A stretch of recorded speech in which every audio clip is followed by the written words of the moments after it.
Yes, nonye bifurize kuguma kugubwa neza guhirwa mu byo mukora byose birumvikana n'amakuru agezweho arebana n'umutekano politike na diplomasi tugiye kuba updatinga tubabwira uko situation ihagaze ni mu bice bigiye bitandukanye kuko ni byinshi cyane bikomeje kugenda bivugwa. Sindi butinde rero ndaza gukubita mbangura nihuta cyane, nyamuneka aya makuru yacu turaza kuyahera mu gihugu cy'u Burundi ibintu byakomeye, ibintu byamaze kwa ibindi kuko mu kanya gato gashize witwa Perezida Evariste Ndayishimiye yaratewe kudeta ariko Imana iza gukinga akaboko.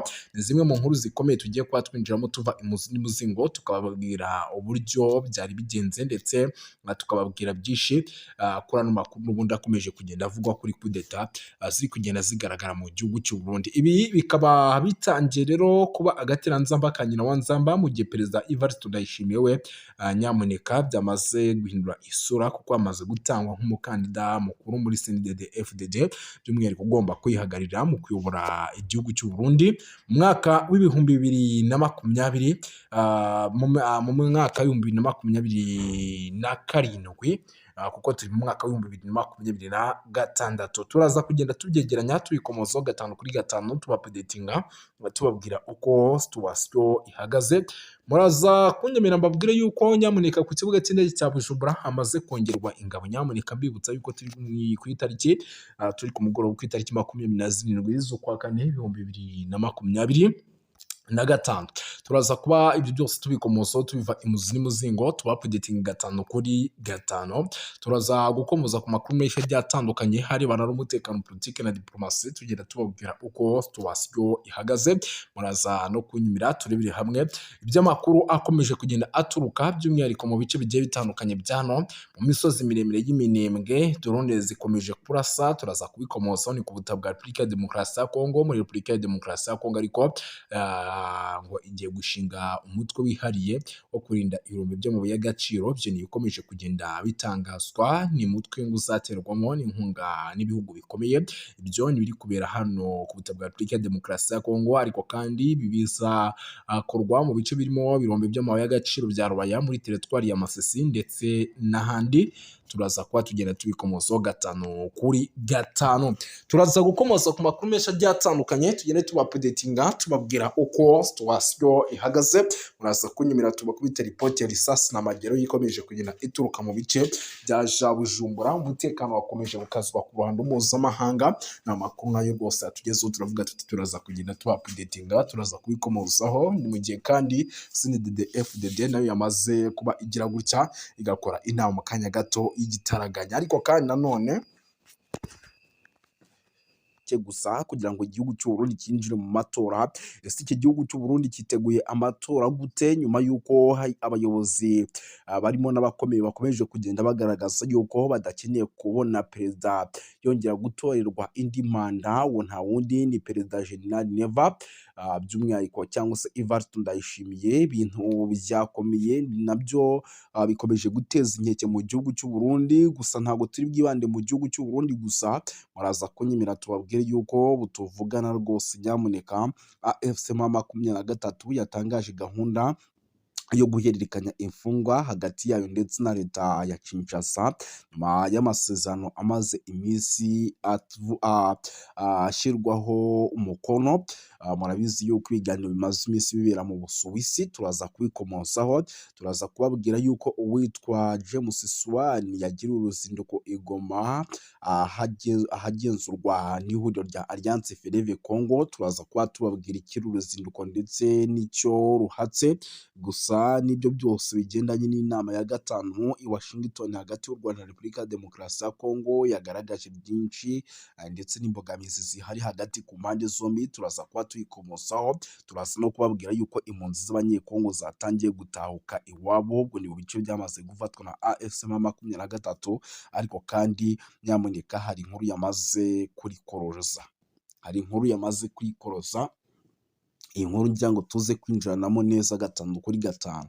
Ni impinduka zikomeye mu ngabo z'u Burundi nyuma y'iturika rikomeye ry'ububiko bw'intwaro i Bujumbura.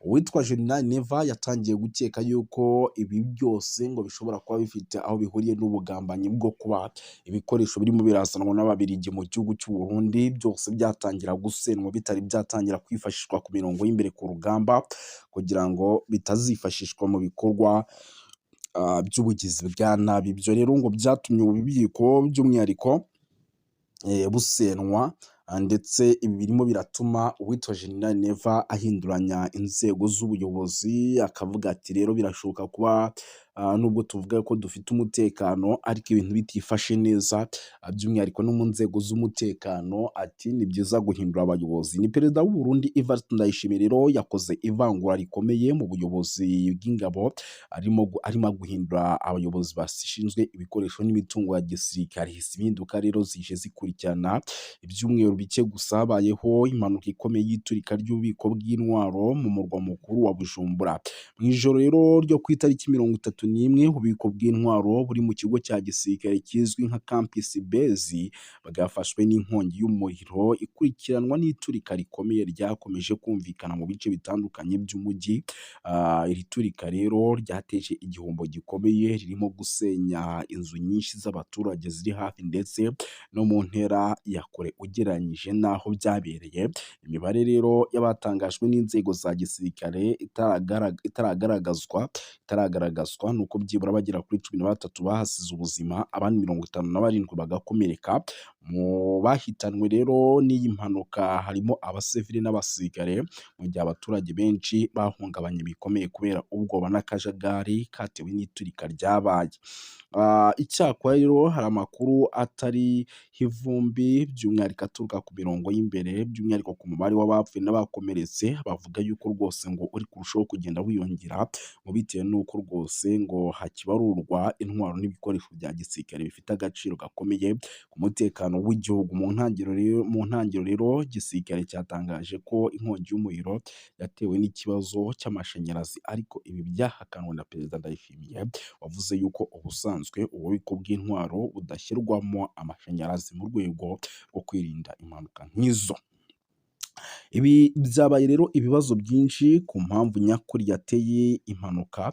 Mu iperereza rero rikomeje gukorwa hari impungenge z'uko hashobora kuba harimo ababigizemo uruhare kugira ngo ibi bikorwa bibeho. Mu rwego rero rwo gushaka ukuri, abasirikare benshi bakoraga muri Campus Base babataye muri yombi, ndetse n'abakekwaho kugira uruhare ku bijyanye n'iyi mpanuka y'inkongi y'umuriro babata muri yombi. Abo bose bagiye bafungwa mu rwego rwo gukaza rero imiyoborere ndetse no gukumira ibyabaye no kutongera kubaho. Nyamuneka tariki ya 22 z'ukwa kane 2026 Perezida Tshisekedi yashyizeho witwa Colonel Thierry Kahura nk'umuyobozi mushya ushinzwe ibikorwa bya gisirikare mu ngabo z'u Burundi, asaba ushinzwe gucunga ububiko bw'intwaro mu gukurikirana imikoranire y'ibikoresho ndetse n'ibindi, yuko atakongera kubaho impanuka. General de Brigade Desire Muranakize yagizwe umuyobozi w'igice cya kabiri w'ingabo, naho Colonel Jean Pierre Mboniyizeye agirwa umuyobozi w'igice cya kane cy'ingabo. Birumvikana yuko rero ibintu byose byamaze kuba bitangira kuzamo impinduka. Izi mpinduka rero zagaragazaga ko ubuyobozi bw'u Burundi bushaka gukaza umutekano ndetse no kunoza imicungire y'ibikoresho bya gisirikare, gusa nanone zikagaragaza uburemere bw'ibibazo bikiri mu mikoranire ya gisirikare, cyane cyane ku bijyanye no kurinda no gucunga neza ibikoresho by'ingenzi. Mu iperereza rero rigikomeje, amaso y'abaturage n'abasesenguzi ahanzwe ku mwanzuro uzafatwa n'ingamba zizashyirwaho nyuma y'ibi bikorwa byabaye mu gihugu cy'u Burundi, ndetse banki bakomeje kuvuga bati n'ubundi uko byagenda kose ibi n'ubundi ntabwo bizarekera kugumya kubaho, kuko igihugu cy'u Burundi ni igihugu gifite ubuyobozi butari kumvikana neza gatanu kuri gatanu. Ibyo rero ugasanga ni bimwe mu bintu bikomeje kugenda biteza ikibazo gikomeye cyane igihugu cy'u Burundi. Nyamuneka icyo nababwira cyo rero, birumvikana yuko ibintu bikomeje gukara, ibintu bikomeje kuba ibindi bindi, ndetse isaha ku isaha mu gihugu cy'u Burundi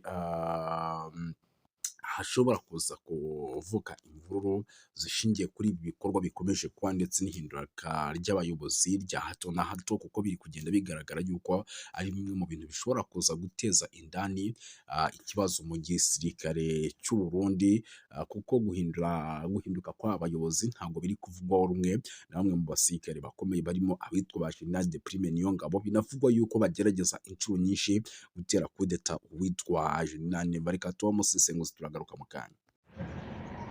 Niyumvira yuko ari ibintu byiza byo gushima kubona M23 imaze gutahura yuko bijya biganiro vy'Idoha ari ibiganiro vya baringa, ari ibiganiro vyo kwitega imitego, kuko urebye ivyo AFC M23 imaze gukora, cyane cyane tuvuze nko kurekura ibice bimwe bimwe Walikale, no kutabandanya yifatira ibice, no kurekura imfungwa nyinshi zari zafashwe ku ruhande rwa coalition, harimo n'aba mercenaires bari bafashe n'abandi bakozi bose bakorera leta ya Congo mu bice bya East Congo, bashoboye kuva muri Goma bakagenda amahoro kugera Kinshasa. Niyumvira yuko AFC M23 yari yerekanye umutima yuko yifuza ibiganiro kandi yuko amakimbirane yokemuka biciye mu biganiro.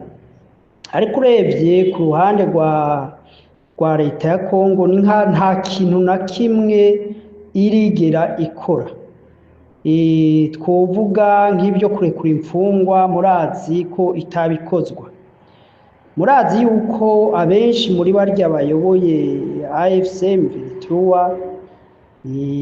ari krebe y'abantu baciriwe urubanza rwo gupfa. Ibyo rero ni ibintu bikomeye, kuko amasezerano yoyo arashobora gusinywa, ariko ugaca usanga ubutungane cyangwa ubucamanza bubereye intambamyi ziriya ndongozi zose za AFC M23 kubandanya bakora politiki. Cyo gituma ibyari bikenewe ubwa mbere, nanone AFC M23 yagomba kwemera kuganira na leta ya Congo mu gihe bamaze kubakura ku kiriya ceyi n'izo manza bashizweho, kuko mu gihe AFC M23 leta yemeye kuganira nabo, ni nkaho ibimaze kwemera yuko ibyo baganira bifite ishingiro. Nimba rero ibyo baganira bifite ishingiro, bishobora kumvirizwa n'amahanga, bikumvirizwa n'iyo leta nyene, leta igomba rero gukuraho biriya byose byari byatumye ishirako imanza, ishirako amazina y'iterabwoba, indongozi z'uyo mugwi, ariko kandi n'abandi bose bagirizwa yuko bifatikanije na AFC M23 ntabwo bosubira guharurwaho ibyaha mu gihe leta imaze kwemera kwicarana nabo. Ico gituma biboneka ko urugendo rwa leta ya Kinshasa mu biganiro hari urugendo rwa baringa, rw'ibinyoma, rwo kubesha, rwo kugomba kubata mu mugozi, mu mitego, ngo bazisange ahantu badashobora kwinyagambura. AFC M23 imaze kwemera byinshi kandi ikabishira no mu ngiro, ariko urebye ku ruhande rwa Kinshasa nta kintu na kimwe cerekana yuko banafite uyu mutima, usibye ahubwo ko baguma bagaragaza ibimenyetso byo gutegura intambara no gukomeza kagatima kukumva ko byashoboka ko bashobora kwihindukiza AFC M23 bakayitsinda bakoresheje umuheto. Ico gituma leta ya Kinshasa ikomeza ishora amafaranga menshi kugura ibigwanisho muri ba mercenaires, ndetse no kwiruka mu bindi bihugu bishobora kuyifasha mu bigaragara canke mwibanga. Rero mwabona yuko ari vyiza yuko kumbure AFC M23 izoteba igatahura yuko ibiganiro na Tshisekedi ari umuyaga, ari ibintu bitokunda. Rero nkumva yuko ahubwo AFC M23 ikwiye gukomeza kubaka igihagararo cayo mu kwagura ubutaka, na cyane cyane mu gihe itarafata mu ntoke Kivu yose ya ruguru n'iyepfo, kugira ngo ishobore gukingira abantu batotezwa, abantu bicwa bahowe uko baremwe. Niyumvira yuko itokumva yuko iragira igihagararo n'imbaraga zo kwicarana na leta ya Kinshasa. Nkabona yuko ahubwo ibyiza ari uko AFC M23 imaze kwibika ko izi ntara za Kivu zose, noneho ibiganiro bitoba ari iby'uko ingabo za leta za Wazalendo, za FDLR, za nde zogaruka muri izo ntara, ahubwo ibiganiro byoshingira uburyo ico gice cya Kivu casinzikaye imyaka 30 iraheze cyo kwigenga, ariko bitabujije yuko bashobora guhurira muri leta, muri federation, canke uko bashobora kubyita Etats-Unis, hanyuma bakagira ubumwe, ndetse ubwo bumwe boshobora kubwagura ahubwo bukaba ihuriro ry'ibihugu bya East Africa byose, canke iyindi migwi regional, kuko tubona turi muri politike ya globalisation, yuko ibihugu bigenda byishira hamwe kugira bigire imbaraga mu bijanye no kurinda umutekano no mu byo ubutunzi. Iyumvira ko ari muri ivyo vyumviro gusa AFC M23 bakwiye guhurira na guverinoma ya Congo, n'ayahandi Etats-Unis n'ibindi bihugu za Qatar, bari abo bigombera inyungu mu by'ubutunzi, kandi bundi ibyo bihugu inyungu mu by'ubutunzi ntabwo bo bibura, bo biganira n'ico gice ca leta ya Congo, bakaganira bakabyumvikana mu bice bagenzura barimwo, bakagirana amasezerano, ariko mu bice AFC M23 nayo imaze kwibika ko ivyo bihugu navyo bikagiranira amasezerano. Ngiyumvira yuko muri ico gihe abantu bose boshobora kubona inyungu, kuko mu buryo y'amasezerano abaye Kinshasa, n'ubundi ibi bice bya Kivu biri muri East Congo canke iziya za Ituri bizoshishikara kwibagirwa no kutitabwaho mu bijanye n'iterambere canke umutekano. Urumva nta mpinduka n'imwe ishobora kuba mu gihe hatoba uburyo bwo kurongora Congo mu buryo bwa federalism canke Etats-Unis.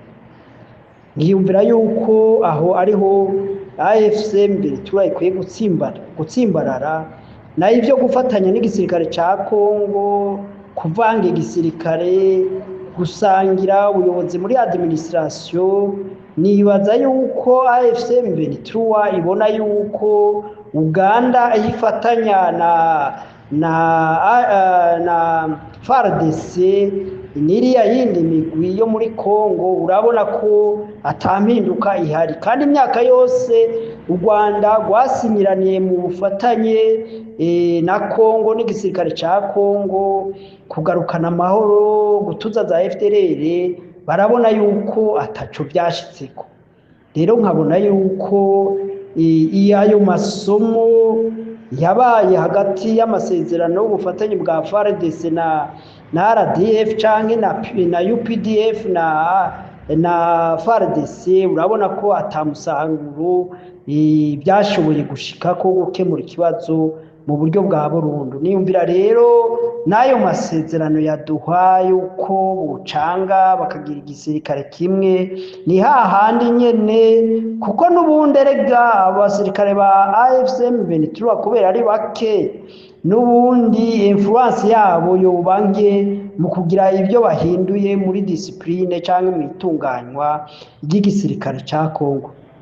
Niyumvira rero yuko ibyaduha bitobasamaza, ahubwo bushishikara igikorwa bihaye cyo gutabara ibice bikibangamiwe n'umutekano muke, ibice bikibangamiwe n'ubukene n'intwaro mbi, akaba ari byo bihutira cyane cyane gutabara.